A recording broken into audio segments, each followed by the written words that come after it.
Amen and amen. Makakaupo na po tayong lahat. The first point that I want you to see is our acceptance in Christ. Ang sabi po ng Bible, therefore, being. At alam naman po natin kapag meron pong word na therefore, I preached this message last year.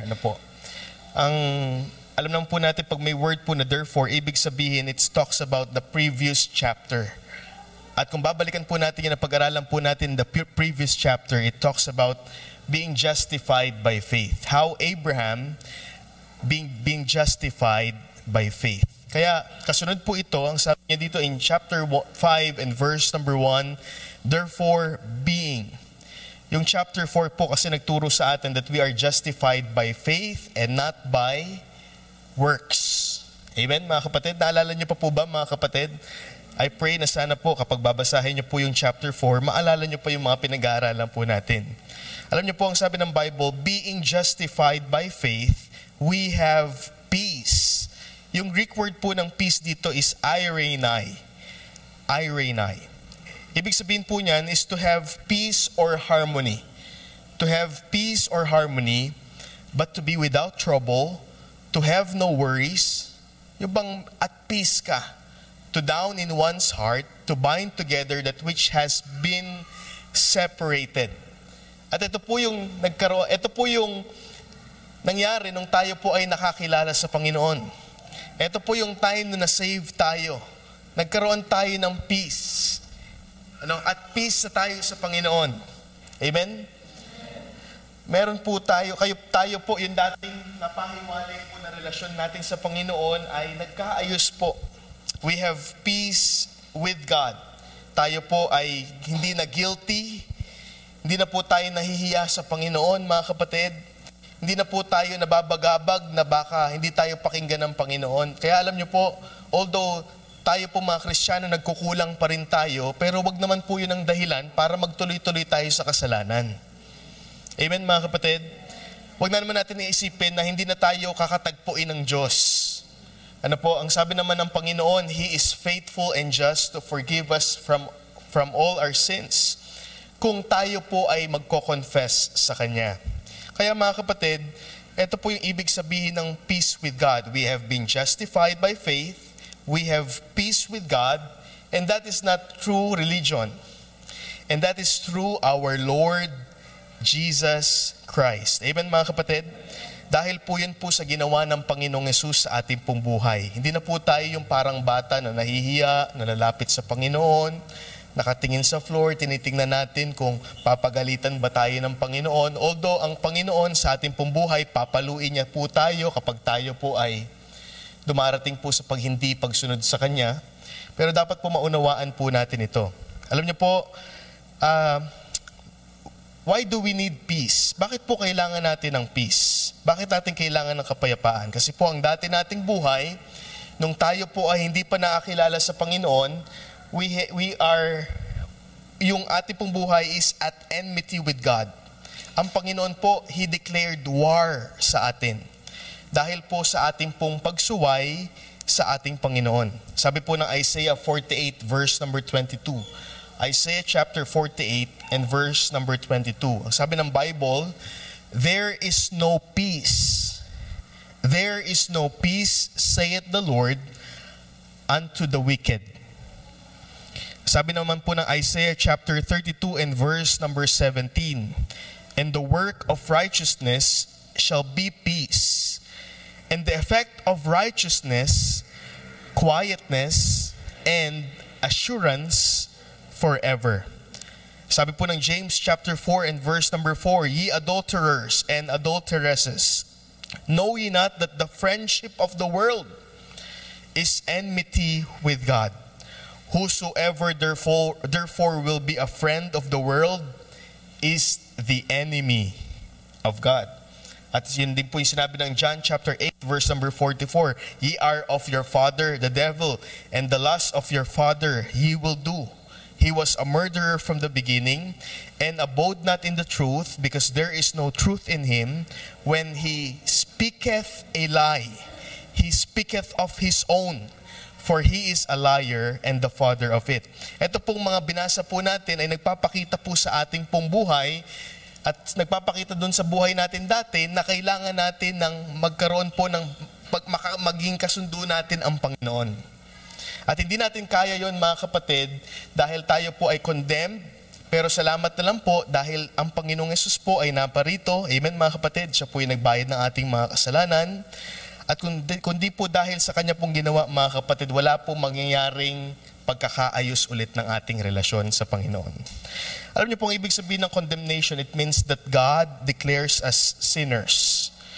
Ano po, ibig sabihin nito, ang Panginoon, nung tayo ay nagkasala, ang tao ay nagkasala, He declared war. Kaya maling-mali po di ba? Yung anak natin, baby, ipapabinyag natin, sasabihin natin, welcome to the Christian world. Sila po ay anak na ng Diyos. Di ba po? Maling-mali po Wala kang makikita sa Bible na talagang bata, baby, bininyagan. Tama po ba? Amen?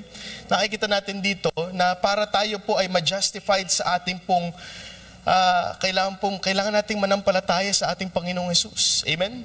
Kaya nakikita po natin ito. Ang ibig sabihin naman po ng justification, it means that God declares us righteous, which is declaration of peace. And it may be possible by Christ's death on the cross and the blood that was shed on Calvary. Ang sabi po ng Colossians chapter 1 and verse 20, and having made peace through the blood of His cross, by Him to reconcile all things unto Himself, by Him, I say, whether they be things in earth or things in heaven. Sa madalit salita, ang Panginoong Yesus po, siya po yung naging mediator between God and men. Ang sabi ng 1 Timothy chapter 2 verse number 5 and 6, for there is one God and one mediator between God and men, the man, Christ Jesus. Amen? Siya po yung tanging tagapamagitan ng Diyos at ng tao. Hindi po ang Iglesia ni Cristo. Hindi po ang anumang pong religion. Ang sabi po ng Bible, the man, Christ Jesus. At ang sabi ng verse number 6, who gave Himself a ransom for all, to be testified in due time. Kaya sabi ng Bible dito, therefore being justified by faith, we have peace with God. And this is what justification does for us. Yung pong ginawa ng justification, saan na-justify tayo sa ating pananampalataya. Hindi po ito magbabago. Lahat po ng tunay na nananampalataya at nagsisi ng kanilang mga kasalanan sa Panginoon ay nagkaroon po nito. Amen mga kapatid? Nagkaroon po tayo ng kapatawaran sa ating mga kasalanan. Tayo po ay ang tingin na po sa atin ng Diyos Ama is righteous because of what the Lord Jesus Christ has done. At nakikita niya po yung righteousness ng kanya pong anak. Kaya po kung dito po sa mundo, kailangan natin magbigay ng makiuso, kailangan nating makain, kailangan po nating ilagay yung status ng ating sarili para makipagsabayan tayo doon sa mga mayayaman nating mga klase, mayayaman nating mga kaibigan para maging katanggap-tanggap tayo.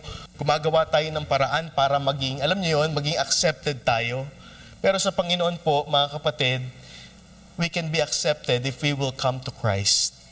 Amen, mga kapatid? Tayo po ay tanggap po ng Panginoon kung tayo po ay lalapit sa Kanya na mayroon pong pananampalataya, tatanggapin siya bilang ating Diyos at tagapagligtas. Number 2 po, ang sabi ng Bible dito sa verse number 2, by whom also we have access by faith into this grace wherein we stand and rejoice in hope of the glory of God. Hindi lang po yung acceptance sa Panginoong Yesus, but also our access to God. Our access to God.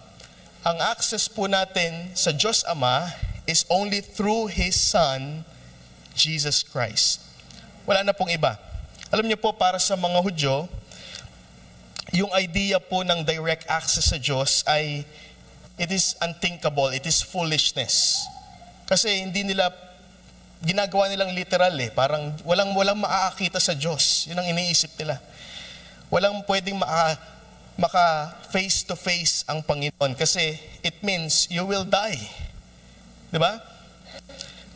Kaya po mga kapatid, pagkatapos pong i-construct po yung tabernacle doon sa wilderness and then naging temple, meron po mga strict boundaries. Meron po mga limitations. Kapag ikaw po ay hindi Hudyo, hindi ka po pwedeng pumunta sa inner temple. Hindi ka pwede doon. Ano po? Kaya po yung mga Hudyo ay meron pong, di ba, doon po sa tabernacle, meron pong veil, di ba, merong pangalawang, yung saan po nandun yung Holy of Holies. Hindi po lahat nakakapasok po doon. At nakikita rin po natin, mga kapatid, yung wall, it was constructed. At meron pong sign na nakalagay. Winawarningan po lahat ng mga Gentiles, if they will pass on that wall, and if they will pass beyond that wall, they will die. Ano po, there are certain area lang po na pwedeng puntahan ng mga babae at hindi po sila pwedeng magpakalapit-lapit doon sa court. Ano po? And alam naman po natin, mga kapatid, that the priest, once a year, ay yung high priest po nakakapunta po doon sa pinakaloob ng temple or tabernacle and temple, yung Holy of Holies. At meron pong veil po doon. Yung high priest lang po ang pwedeng pumunta sa Holy of Holies once a year in the Day of Atonement. I don't know if you still remember yung pinag-aaralan po natin sa Book of Hebrews. Amen? Pinag-aaralan natin yung tabernacle.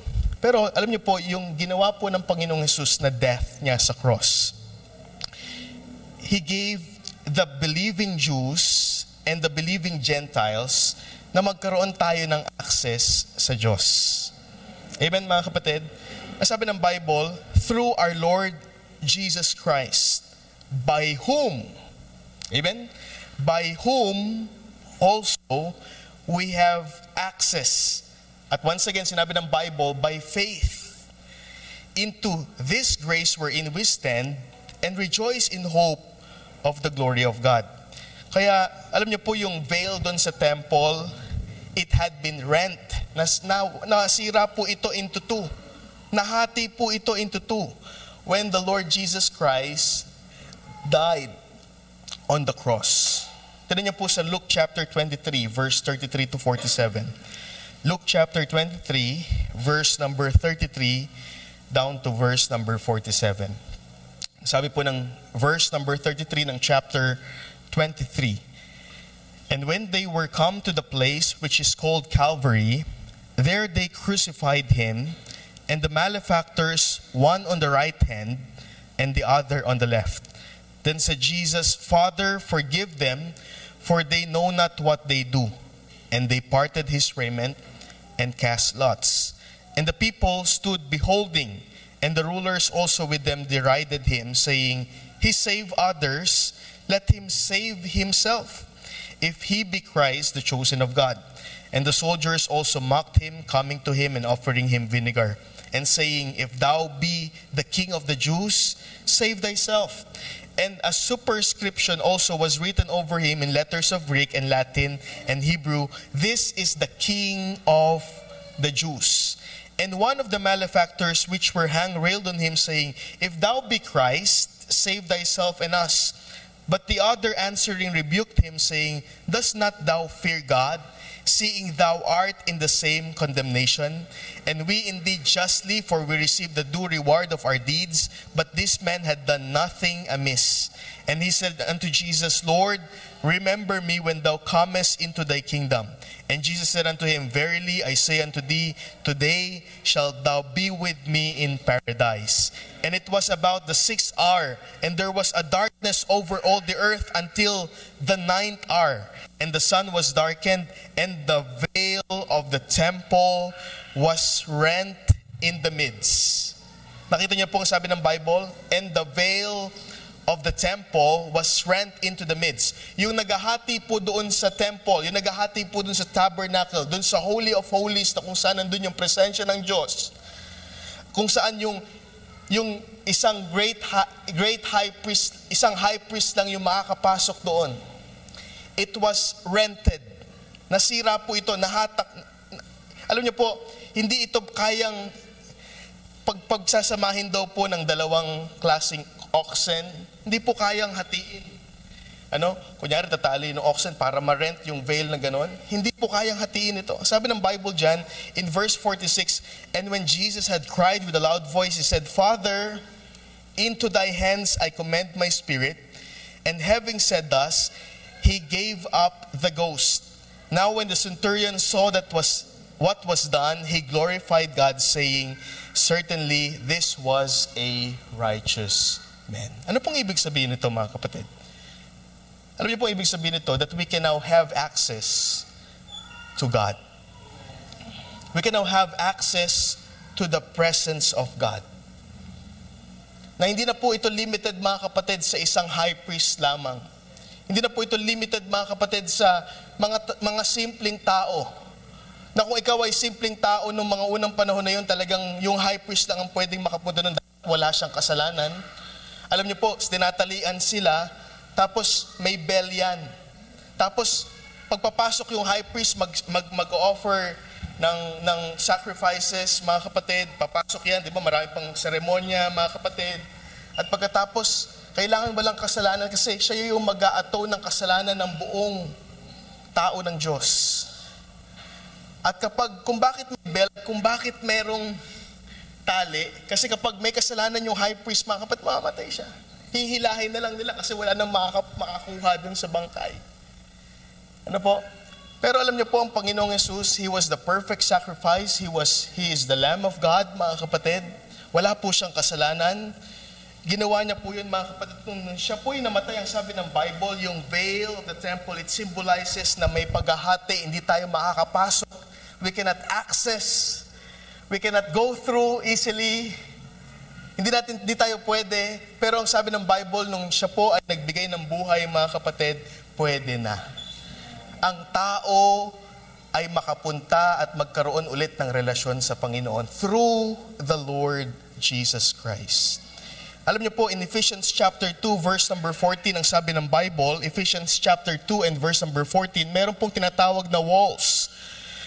The walls were brought down because of Christ. Parang mayroong tinatawag na partition. Ang sabi ng verse number 13, "But now in Christ Jesus, ye who sometimes are far off are made nigh." Amen?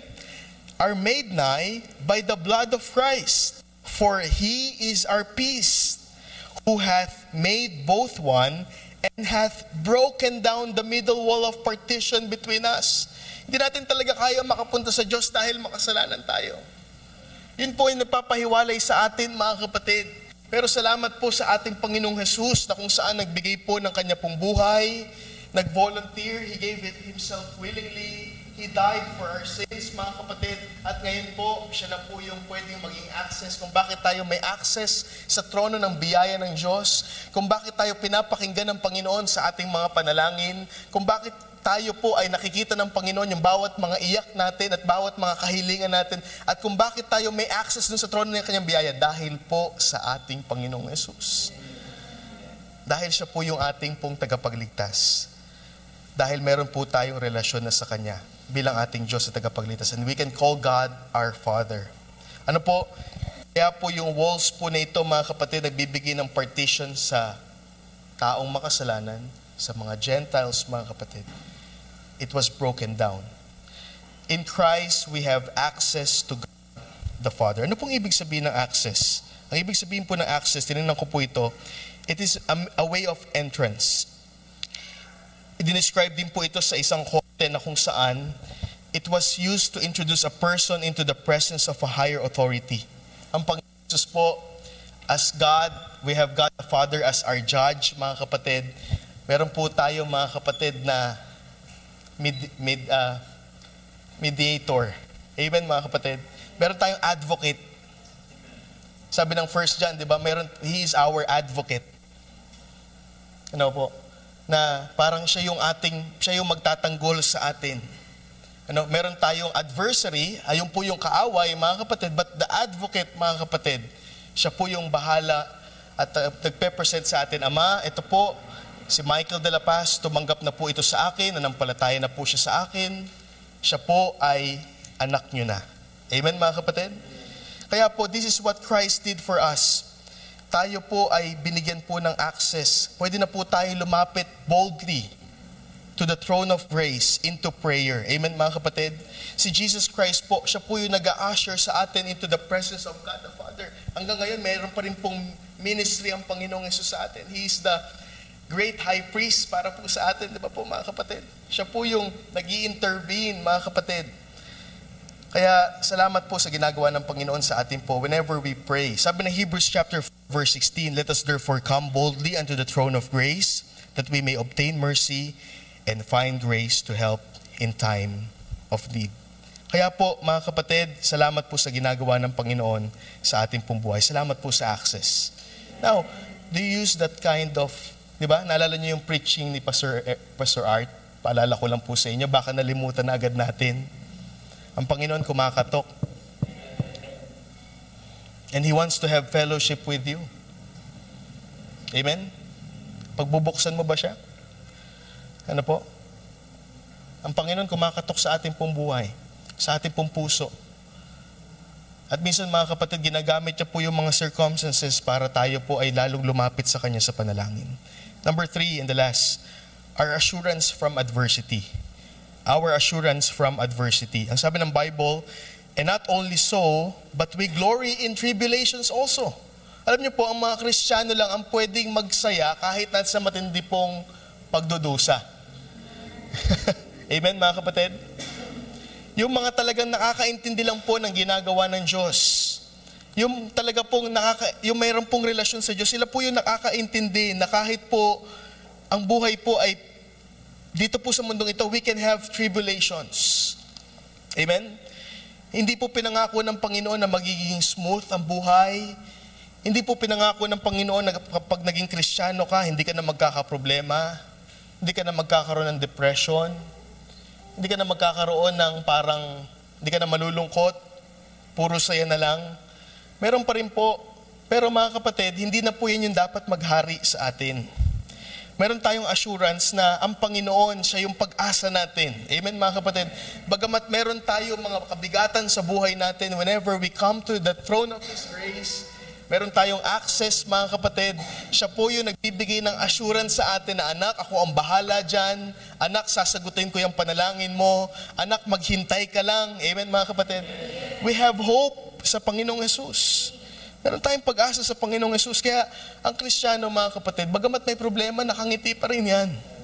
Bagamat may pagsubok, bagamat may gagawin bukas, may problemang kakaharapin bukas, mga kapatid, we know deep in our hearts, we know deep in our minds that God will resolve all those problems. Kaya mga kapatid, si Apostle Paul, hindi lang po siya nag-rejoice over the glory of God, he glorified and rejoiced in tribulations. Though justified, hindi po tayo exempted sa mga pagsubok. Sabi ng Panginoong Hesus, John 16 verse 33. John chapter 16 verse 33. Ang sabi ng Panginoong Hesus, these things I have spoken unto you, that in me ye might have peace. Amen, mga kapatid? In the world, ye shall have tribulations. Alam niyo po, ewan ko ba, pero ang hilig kong manood ngayon ng mga hearing. Nanood ako ng mga hearing, yung mga gano'n. Hindi ko alam. Pero pag tumatanda yata, yun na yung gusto. Yung mga live, hinanap ko Senate hearing. Nagiging investigador na rin ako ngayon. Ano ba talaga? Sino ba talaga yung mastermind ng Pogo? Di ba? Nag-aalala ako. Kaya minsan pero one time, nakinig po ako. Hindi naman palagi. Alam nyo, lalong sumakit ulo ko di ba? Tapos mababasa mo pa yung mga comment, ano ba to? Love team ba to? Di ba? Ang dami, mga kapatid, can I talk to you? Wala kang aasahan sa mundong ito. Wala. Makinig kayo. Kung umaasa ka sa edukasyon, masyado kang focus, hindi madali, hindi masama. Gusto natin makagraduate tayo. Magandang testimony yan. Pero kung nandiyan ang pag-asa mo, mga kapatid, kung ang tayo mga magulang, ang tingin natin, yung edukasyon ng mga anak natin at yung pagkakaroon para magkaroon sila ng magandang trabaho, para maging successful sila sa kanilang buhay, hindi yan ang paraan ng Diyos. Amen, mga kapatid? Well, don't get me wrong, mga kapatid. Gusto natin makapagtapos sila ng pag-aaral. Amen, mga kapatid? Pero ang hanapin dapat natin, mga kapatid, yung kalooban ng Panginoon sa kanilang buhay. Amen? Hindi kalooban ng Panginoon na yung mga anak natin, na tayo mga young people, yes, inaabot natin yung ating mga pangarap, ipinapanalangin natin. At the same time, nawawala naman tayo sa kalooban ng Panginoon. Hindi tayo nakakapag-serve, hindi tayo lumalayo tayo sa Panginoon. Nanlalamig tayo mga kapatid. Alam niyo po, wala talaga tayong aasahan sa mundong ito. But sabi ng Panginoon, but be of good cheer. I have overcome the world. Be of good cheer, I have overcome the world. Diba? Kaya mga kapatid, kapag nadi-discourage ka, isipin mo lagi yung ginawa ng Panginoon sa buhay mo. Kapag nadi-discourage ka sa ministry, isipin mo ang Panginoon may Judas. Diba? Panginoon na yun. He's a great pastor, siguro. He's a great leader, pero meron pa rin Judas. Diba? Kaya alam niyo po, tumatak sa mga preaching sa akin kay Pastor Art, pag tumigil tayong magmahal ng tao, tapos na rin ang ministry natin. Pag tayo nasaktan tayo sa mga ginagawa ng tao sa atin, tapos na rin ang ministry natin. Right? Because ministry is about people. Serving people. Don't get me, serving God by ministering to the people. Kaya mga kapatid, sana maintindihan natin that we can rejoice even we are in tribulations. Ang sabi ng Romans 8:28, and we know that all things work together for good to them that love God and to them who are called according to His purpose. Ano bang ibig sabihin ng tribulations dito? It means pressures. Yung mga nag-o-oppress sa atin, yung mga nag-a-afflict sa atin, yung nagbibigay ng distress sa atin, mga kapatid. Ito po yung mga nagpe-press sa atin, mga kapatid. We may be facing tribulations, pressures in our workplace, pressures in the needs ng ating pong pamilya, pressures sa mga stressful circumstances, sorrows, sufferings, traumas, persecutions, loneliness, or rejections, mga kapatid, o yung hindi ka popular, hindi ka masyado kilala, marahil may mga bagay na nag-stress sa'yo ngayon. But that tribulations ay magre-reveal sa atin kung nasan ba talaga tayo sa Panginoon. It will reveal, mga kapatid, what we are, and it will develop us into something better kung paano natin tayo magre-respond sa problema. Kaya mga kapatid, tandaan natin, hindi matatapos ang problema. Amen? Kung hayaan natin yung problema, alam niyo yun, yung parang magdala sa atin papalayo sa Panginoon, mali eh. Dapat hindi po. Yan po ang dapat magdala sa atin, lalo papalapit po sa Panginoon. Amen mga kapatid? Trials helps bring out the best in us and can help remove the worst sa ating pong mga buhay. Kaya po, yan po ang gusto ng Panginoon sa atin. Kaya po, we have hope sa ating Panginoong Jesus. Amen mga kapatid? Sabi dyan, knowing the tribulations worketh patience, and patience experience, and experience hope. Sana po, yan po ay naging pagpapala po sa atin. Patuloy po natin ipag-pray ito. And next week po, we'll go to Romans chapter 6. Alam niyo po, mga kapatid, ngayon, supposedly, nasa wedding kami. Kinuha kaming ninong at ninang. Sabi ko, ang bata ko pang ninong, no? 33. Mag-bless agad sa akin na, ano. Pero salamat po. It's good to be in the church ngayon. Amen, mga kapatid? Sarap po sa church tayo. Ano? Alam ko po, tapos na tayo ulit sa prayer conference, tapos na ulit tayo sa time na kung saan talagang matagal natin kasing ipinag-pray at yun natin nakita yung kahalagahan po ng prayer. Kailangan natin i-advance yung mga ginagawa. I-advance muna natin sa prayer. Paliguan natin ng panalangin yung mga gawain natin sa Panginoon. Amen? Kaya let us pray mga kapatid, lumapit tayo sa Panginoon sa panalangin. Lord, salamat po sa oras na ito. We thank you Lord for our lesson for today. Salamat po Panginoon dahil we can have an assurance in our adversity because we have hope in you, Panginoon. Lord, salamat po, Panginoon, we have access. Salamat po, Lord, we are accepted because of our Lord Jesus Christ. Panginoon, ang punot dulo pa rin po nito is yung ginawa niyo pong kaligtasan sa aming po mga buhay. Kung di po kami nakakilala sa inyo, kung di po kami na-save, nasan po kami, Panginoon? We will not experience yung mga blessing po na ito spiritually.